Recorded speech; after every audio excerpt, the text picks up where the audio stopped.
you guys, this city is amazing. The architecture is incredible.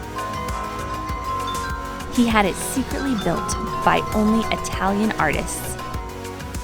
What immediately struck us is the beautiful architecture here, this Baroque Renaissance architecture. And then also just how they're modernizing the city beyond their Soviet architecture they have everywhere. And this has quickly become one of our favorite cities in Europe to check out.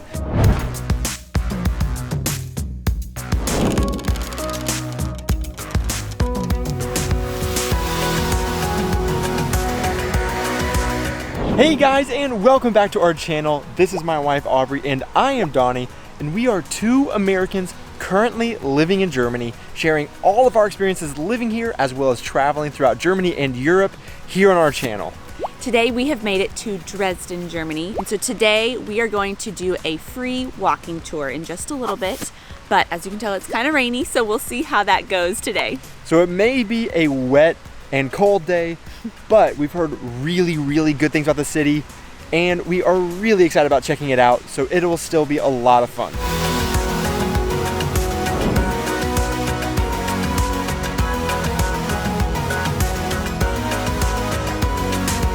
So we actually arrived here Friday night, but we didn't film anything while we were exploring Saturday because we didn't know all the history yet. And that's what we're hoping to learn on our free walking tour, but there wasn't one available until this morning, specifically in English.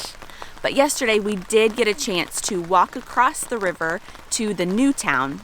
This area of Dresden is a lot more Soviet looking with the block buildings, and this area has a lot more graffiti and it's a lot more of an artsy area of Dresden. And so we specifically spent some time in the Kunsthof Passage, which is this beautiful artist square that in the late 90s, early 2000s was renovated and became this really artsy, fun area with lots of little shops and really cool, unique buildings. And then we spent the rest of the afternoon exploring the old town of Dresden. And you guys, this city is amazing. The architecture is incredible. And we're really excited to show you this city.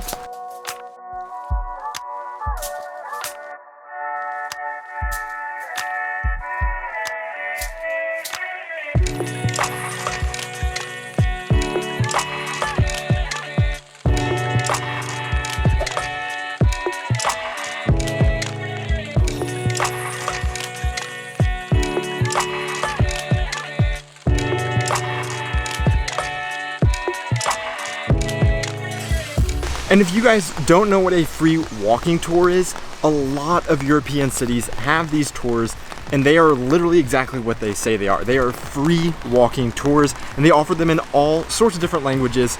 But how they work is you just meet up at a meeting point and a tour guide takes you on a tour of the city or location where you are. And it is completely just donation based. So you pay whatever you feel like it was worth, almost more like kind of like a tip to the person. Or you really don't have to pay at all and it is completely free to you. But the tours that we have done, we always thought there was a catch. And so we didn't do it for a while, but then we finally started doing them and they've become one of our favorite things in the city because they are always really informative, really fun, and really affordable. And by the way, we do always pay at the end, we don't just take it for free.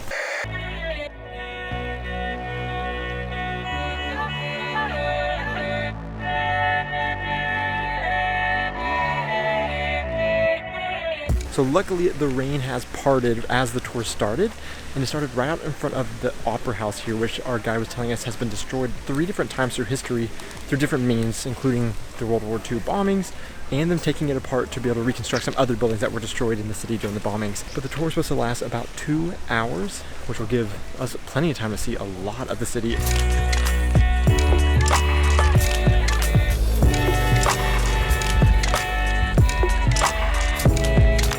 The second stop on our tour was the Swinger Palace. This palace is beautiful and the construction of it was inspired by travels throughout Europe and other palaces, including Versailles. Porcelain is a very important part of this palace and there are lots of different exhibits about porcelain and there are all kinds of art exhibits and different science exhibits. There are also some beautiful little porcelain bells that hang over an archway in the palace. These little bells play a beautiful melody every 15 minutes during the day. And also during 3 times during the day, our tour guide told us that they will play a longer song, but we didn't know what times those were.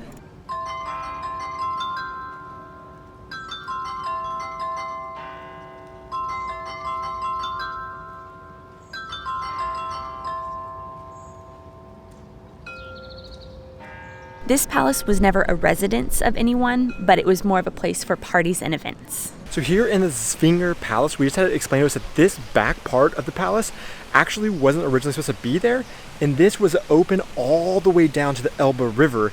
And inside of here, one of the most interesting things is that it houses the painting that has these 2 little baby angels that are super famous worldwide, and that actually is a larger painting that is usually cropped down, but that painting is inside of here. I've always wondered what that painting was. And then there's also this huge crown that is gold-leafed and beautiful at the front of the palace, and that is actually the Polish crown. And if you go down that pathway where it originally was open, down to the Elbe River, that's a straight shot to Poland, because at one time one of the kings that reigned here also reigned over Poland. Also, all of this history, I'm just repeating it from our tour guide, so if it's not exactly accurate, take it up with him.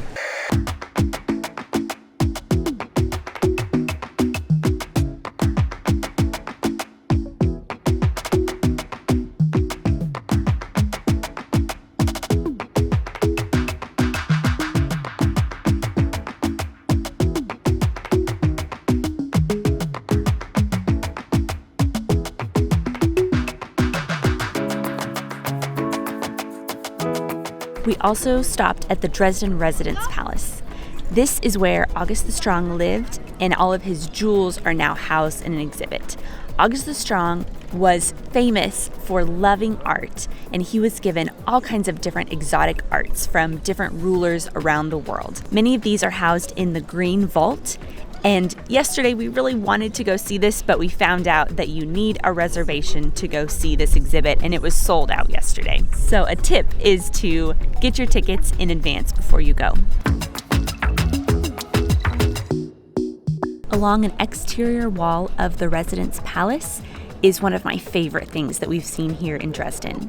And this is the Prince's Parade. This is the largest porcelain mural in the world and is a timeline of all of the rulers of Saxony from medieval times through the 19th century. Pictured are 35 different rulers, and a fun fact is that there is only one girl shown in the mural. This is also an interesting visual of the different clothing and uniform changes throughout history. Pretty much the guy that has his name associated with everything here is August the Second, or August the Strong. And he is up here on the wall, prominently displayed, facing you, looking at you in the eyes, and his horse rearing up. And you can't miss him.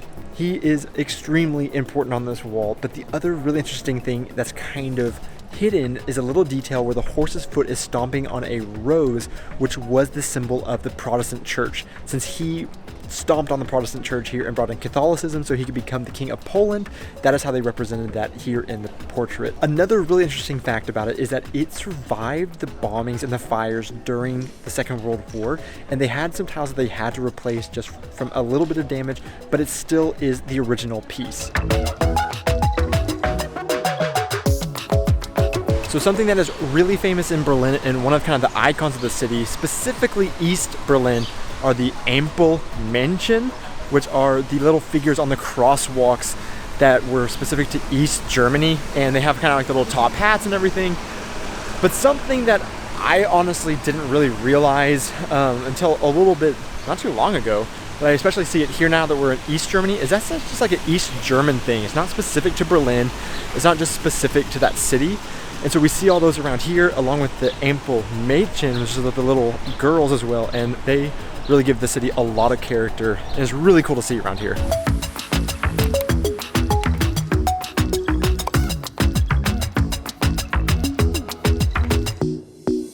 We then stopped at the Catholic Hofkirche.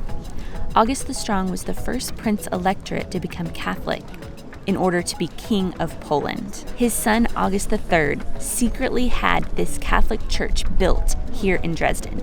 And this was kind of scandalous because Protestantism is what is common here, and this felt like a slap in the face to the people of Dresden that he would build a Catholic church here in their town. He had it secretly built by only Italian artists, and it is looking towards Poland. This church really doesn't look like a typical Catholic church, except that there are 78 Catholic saints all along the top, and only one survived the bombings. So unfortunately, the Catholic Church isn't open on the inside, so we can't go inside and see it. But it's so cool because we've walked past this a couple different times whenever we were looking around yesterday and today, and we never knew this was a Catholic church until on our tour they finally mentioned that this is a Catholic church. And I think that really speaks to how it was constructed in secret and how it wasn't really prominently a Catholic church until they added the 70 plus statues on the top.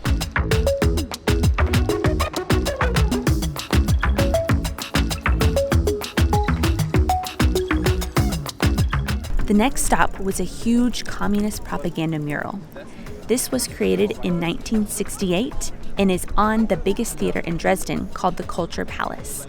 It also houses the Library of Dresden. This mural shows the path of the red flag. So behind me here is one of the more controversial pieces of artwork in the city. This is a huge Soviet propaganda piece that shows kind of how they came and were the saviors of Germany and how they saved a lot of people from the concentration camps as well as just the country as a whole from the Nazi regime. And so this was kept here as just an important part of the history of the city, but in a lot of places these types of propaganda pieces were taken down or changed. So it's interesting to see all of this and just the history that they were portraying in this propaganda piece of them being the saviors of the country.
So here we are sitting in front of the Frauen Kirika, which is the Church of Our Lady, and this is kind of like the symbol of Dresden. It's this huge church that is super unique here in the middle of Dresden because it is, instead of like long and has a big altar towards the front or cross-shaped from the top, it is completely circular on the inside of it, and it is beautiful on the inside. Lots of pastels, lots of gold all over the place. Really, really bright and really tall inside. Now, this church was almost completely destroyed during bombing raids in February 1945, and it is now rebuilt with only 45% of it actually original. Basically, all of the dark stones that you see are original stones, and they put together a computer software that actually put the stones back in their original place, and then all of the bright ones are new that they had to add to it because of how much was destroyed during those bombing raids. You can visit the inside of the church for free, but then you can also go up to the very top of the dome, and it costs about €8 per person to go up there. And we actually did that yesterday whenever we were just wandering around the city, and we just saw that it was open and available for us to do that. And the top is known as the Eye of Dresden because it has some of the best views in all of Dresden.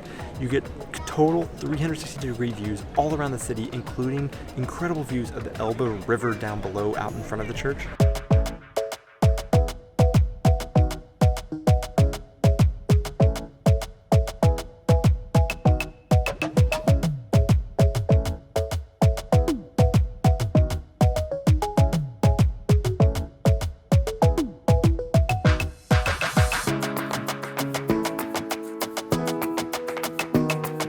And the church was rebuilt after the communists left the area, and the communists left it destroyed, but it was kept also as a memorial to the war. And then after the war, because this church is so important to the city, they decided to rebuild it. And another interesting fact that our tour guide also gave us was that during the bombing raids, the city was heavily destroyed, but all the men were off to war, and so the city had to be rebuilt by the women that were still here. So really neat location. Definitely recommend going to the top, and definitely recommend checking out the inside of the cathedral.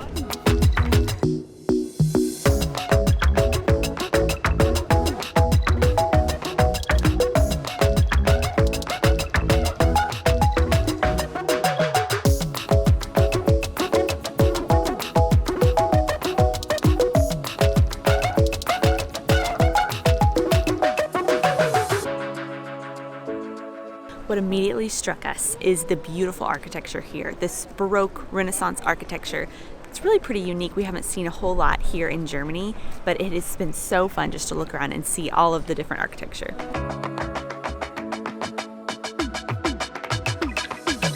So behind me is the Altmarkt, or the Old Market, and over where the Frauen Kirika is, that is the Neumarkt, or the New Market. This is really famous, and something that our tour guide told us a little bit about is because after the bombing raids here during World War II, they brought the bodies of the people that passed away to this area, and they had to cremate almost 7,000 people in the square just because they were so overwhelmed with the number of people that were killed during the fires in Dresden. Our tour guide did say something about 2,000 to 3,000 bodies, but there's a plaque here that says about 6,000 to 7,000. So the numbers are a little bit iffy on that. But it's something that he mentioned was that here in Dresden, they didn't really build any bomb shelters. And so unfortunately, there were tens of thousands of people. We've heard upwards of 20,000 people that were killed in one night during the bombing raids of February 1945. So kind of a dark part of the history, but now a really beautiful market where people can come, and there's lots of great restaurants with outdoor seating and really nice cafes here in this big square.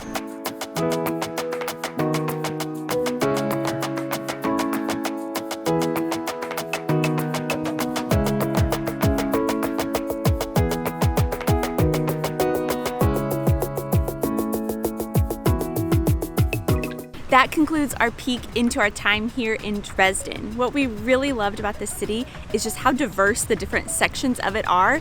You have the old town that just feels almost royal and stately and has tons of amazing different international restaurants and all kinds of beautiful things to see and lots of cool history that goes all the way back to medieval times. But then across the river you have the new town, which has almost like a Berlin grunge, edgy, artsy vibe that was just really cool and really fun to see too. And so that part was also amazing. Also lots of great food and things to do over there. And then of course the other aspect of the Soviet history here was really unique for us to see. So that was fun to check out that, and then also just how they're modernizing the city beyond their Soviet architecture they have everywhere. So just the mix of all that stuff was really cool to see. And this has quickly become one of our favorite cities in Europe to check out. And like we said, we didn't film anything yesterday because we didn't know any of the history, and now that we have learned it, all the history that we gave was based off of our tour guide. So like I said, if any of it's wrong, you can take it up with him. Thanks so much for watching this video, guys. If you enjoyed it, please hit that like button and also subscribe, because we would love for you to continue traveling with us and seeing more of our videos. We'll catch you out in our next travels. Cheers. Yet in Germany, it is just really beautiful. It is stately. It's really excited to show you the view. Okay. The second stop on our tour with the. Are you recording? Okay. Action. So here we are sitting in front of the doggone it. This also gives an interesting visual of the different clothing and changes. How this wall completely survived the bombings of the war, and it is still 100% original, with a few pieces that had to be, well, 100%, but a few pieces had to be renovated. Action.